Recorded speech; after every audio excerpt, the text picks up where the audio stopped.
Bonjour à tous et bienvenue dans cette vidéo où on va parler du dopage dans le MMA. Eh oui, il faut savoir qu'il y a eu beaucoup de cas de dopage dans le MMA. Tout d'abord, on va se poser la question la plus importante qui est qu'est-ce que c'est que le dopage? Alors le dopage, c'est l'utilisation de substances ou de méthodes interdites visant à améliorer artificiellement les performances physiques et ou mentales d'un athlète. Le dopage est considéré comme une tricherie et peut avoir des effets secondaires graves sur la santé.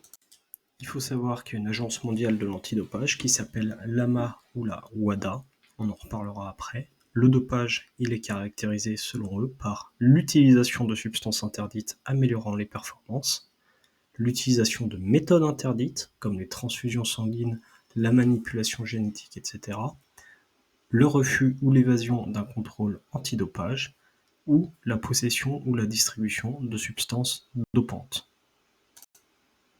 Donc, quelques exemples de produits. On va avoir les stéroïdes anabolisants, donc ça permet d'augmenter la masse musculaire et la force. On va retrouver par exemple la testostérone ou le thioridazole.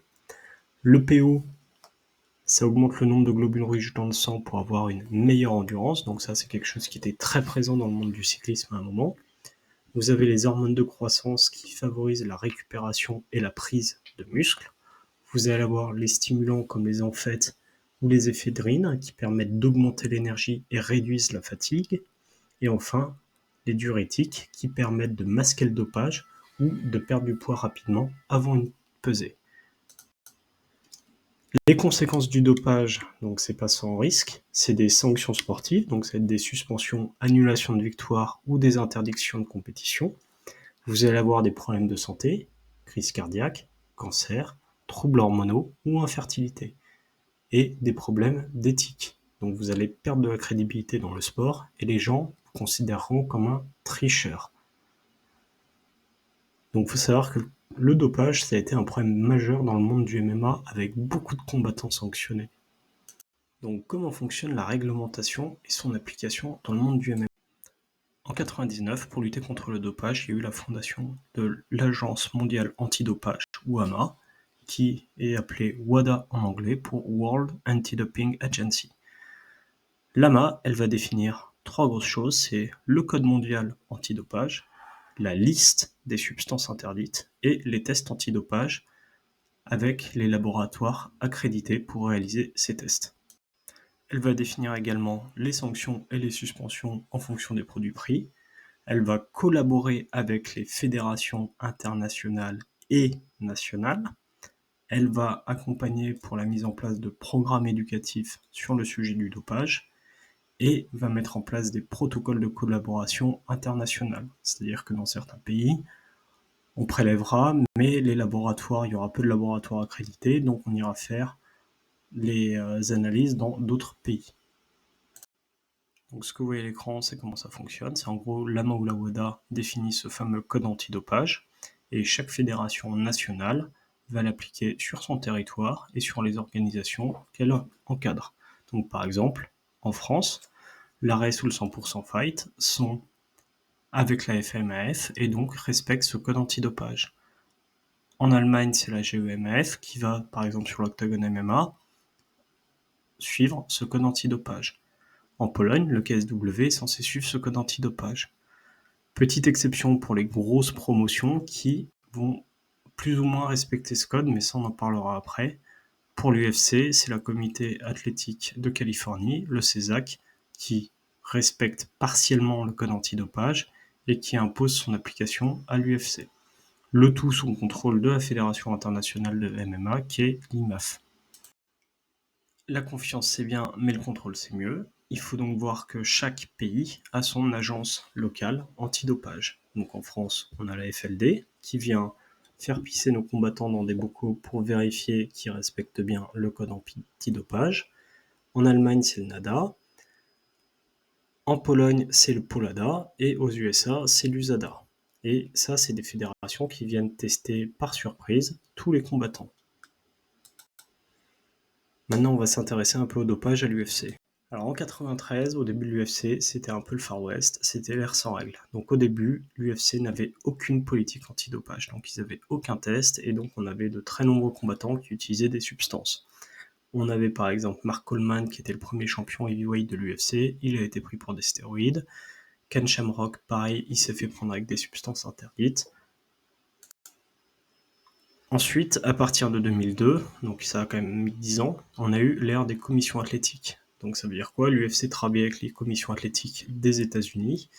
Il y avait des tests uniquement le soir des combats et les punitions étaient très légères, de 6 mois à 1 an.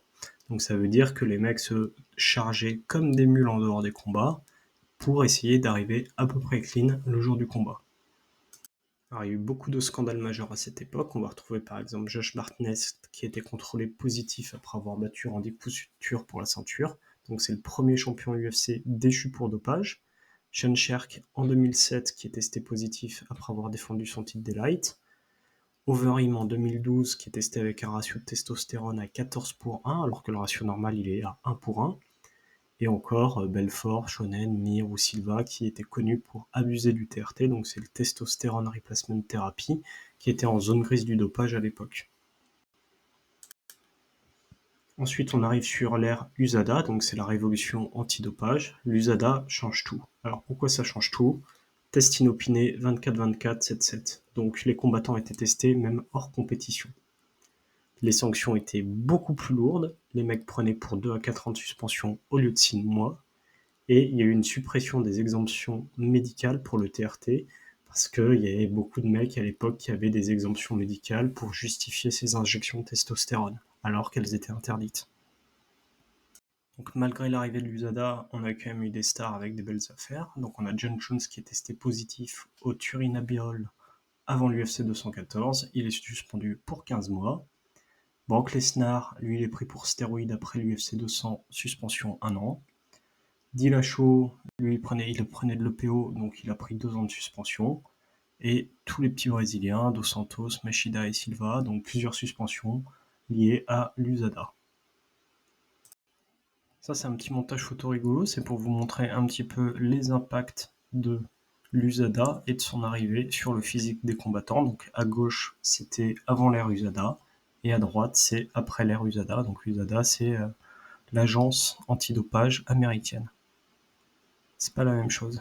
Les mecs étaient vraiment chargés en fait. Évidemment, ce changement physique a eu aussi des impacts sur la performance de pas mal de compétiteurs. Donc, si on prend Barao, avant l'arrivée de l'USADA, il était sur une série à 8-1, et après l'arrivée de l'USADA, il est passé sur du 2-7. Hendricks, avant l'USADA, il était en 12-3, et après l'USADA, il est passé en 1-5. Weidman, il était à 9-0 avant l'USADA, et après l'USADA, il est passé en 2-5. Donc voilà, donc malgré le succès de l'USADA et un sport qui est beaucoup plus clean, il faut voir que l'UFC a mis fin à son partenariat avec eux et a annoncé un nouveau programme antidopage qui s'appelle le Drug Free Sport International, ou DFSI, depuis 2024. Alors pourquoi ils se sont séparés? C'est parce qu'il y avait un conflit sur l'USADA, sur notamment la gestion du cas Conor McGregor, qui voulait un traitement spécial pour revenir après sa blessure en 2021, et l'UFC souhaitait un système plus flexible pour les athlètes. Donc il y a quand même pas mal d'inquiétudes, notamment sur le fait que les contrôles seront moins stricts et qu'on risque de revenir à une ère de dopage caché. Mais l'UFC assure que les tests resteront rigoureux et que les combattants seront toujours testés hors compétition. Il faut savoir que la DFSI, c'est une entreprise qui est indépendante et qui réalise des tests antidopage. Ils proposent des services de gestion de la performance et de l'éducation antidopage. Ils ne sont pas affiliés à la WADA, ça veut dire qu'ils ne suivent pas le code mondial antidopage, et donc que certaines substances interdites par la WADA ne le sont pas par le DFSI. Le DFSI américain va travailler avec beaucoup d'organisations sportives, notamment la NFL, la NBA ou le NCAA, qui est le championnat collégial américain. Alors, les premiers retours sur 2024, c'est quoi? C'est changement des substances autorisées. Donc, l'UFC, il a ajusté les quantités autorisées pour certaines substances pour distinguer l'usage délibéré du dopage à des expositions accidentelles. On va avoir par exemple le clomifène qui est toléré jusqu'à 0,1 nanogramme par millilitre. Il y a eu une intensification des contrôles. Donc, certains combattants ont été soumis à des tests plus fréquents. Conor McGregor a pris 11 tests au cours de l'année. Et il y a eu quelques cas de dopage et de sanctions, donc Khalil Rountree Jr., il a été pris positif à la DHEA, qui est une substance interdite, mais il a été suspendu que pour 2 mois, parce que c'était une ingestion accidentelle liée à une erreur de son fournisseur de suppléments alimentaires. Donc maintenant que vous avez tous compris comment fonctionne le dopage, on va regarder le dopage et le KSW. En Pologne, il y a la Polada, qui est l'agence polonaise antidopage. Donc c'est une agence qui a réalisé en 2021 1871 contrôles sur 39 disciplines. Pour vous donner une idée, ils ont 8 millions de budget contre 13 millions d'euros en France pour la FLD. Et quand on va regarder le rapport de la Polada sur l'exercice 2021, donc on a la liste des tests par sport et on va voir qu'ils ont fait 0 test en MMA en 2021. Donc ça veut dire que les athlètes du KSW ne sont pas testés. Alors il est quand même à noter que les fédérations nationales de MMA peuvent demander des contrôles antidopage à la Polada. Et donc il y a eu 2 tests sur un gala du KSW et c'était 2 tests pour des combattants étrangers, dont un pour Parnasse à Varsovie. Donc le reste des combattants polonais de MMA ne sont jamais testés. Et là on peut se dire, mais que fait la fédération de MMA? Et bien tout simplement, la fédération de MMA que vous voyez à l'écran, le mmapolska.org, son dirigeant, c'est Martin Lewandowski. Et Martin, c'est aussi le propriétaire et l'organisateur des galas du KSW. Et donc ça, c'est une des raisons principales qui font qu'au KSW, les athlètes ne sont jamais testés et qu'ils sont assez chargés. En France, on n'est pas forcément meilleur, donc c'est ce qu'on va regarder là. Nous, en France, on a ce qu'on appelle la FLD, donc c'est l'Agence française antidopage. Elle réalise les contrôles de façon autonome ou pour la FMAMAF si elle demande. Elle va suivre les règles de l'AMA et les appliquer. Elle va également distribuer les sanctions. En 2023, pour info, ils ont fait une étude exploratoire sur le dopage dans le MMA, donc je vous laisse lire l'article si ça vous intéresse. Le rapport 2023 en MMA, il était catastrophique, c'est-à-dire qu'ils ont fait 218 contrôles et sur ces 218 contrôles, il y avait 24 positifs, ce qui représente 11% de positifs. Donc pour vous donner à titre comparatif, au rugby, il y a eu 2354 contrôles pour 15 positifs, ce qui représente 0,64%. Donc normalement, pour être un sport propre, il faut être en dessous des 0,2%. Donc on en est très loin avec nos 11% en MMA. On va mettre 3 exemples de personnes qui se sont fait sanctionner récemment. Quentin Domingos qui prend 10 ans de suspension, Damien Lapillus qui prend 3 ans en mai 2023 et Anthony Salmon qui a aussi pris 3 ans. En MMA, il faut savoir qu'au-delà de l'interdiction de combattre, vous allez avoir aussi des victoires qui vont être transformées en défaites. Donc Lapillus, qui était en 21-14-3, va passer en 18-18-2. On va voir notamment l'inversion de sa victoire contre Amin Ayoub qui va passer en défaite. Donc ça c'est très important, ça a un impact direct sur vos records. Un petit mot sur l'interview de Lapillus à ce sujet chez La Sueur, donc ça m'avait un peu attristé parce qu'il avait raconté une connerie énorme, c'est-à-dire qu'il avait dit que les seuils étaient différents entre la FLD et l'USADA, donc c'est totalement faux étant donné que ces 2 agences antidopage utilisent le même code antidopage qui est celui de l'agence mondiale antidopage. Et donc à gauche, c'est un extrait du code qui est utilisé par la FLD et à droite l'USADA, on est sur exactement les mêmes quantités.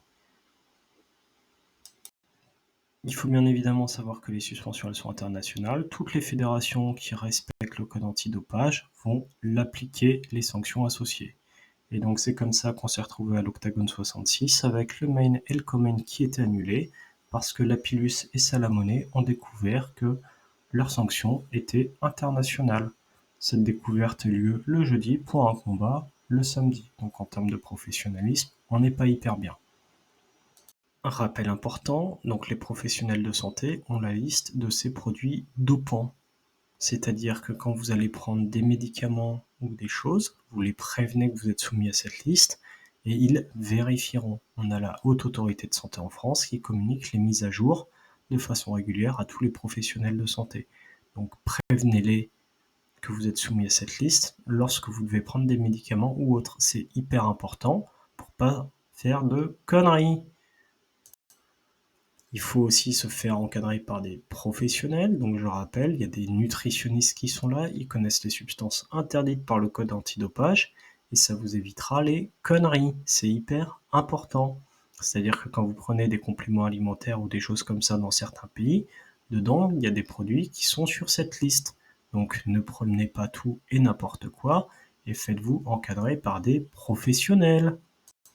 Je répète, sur la partie nutrition, c'est celle que j'aime beaucoup. Suivez-la, contactez-la et au pire posez-lui juste la question, elle saura sûrement vous répondre. Voilà, j'espère que cette vidéo vous a plu et vous a permis de mieux comprendre le dopage au sein du MMA, qu'il soit français, européen ou à l'UFC. Je vous souhaite à tous une très belle journée.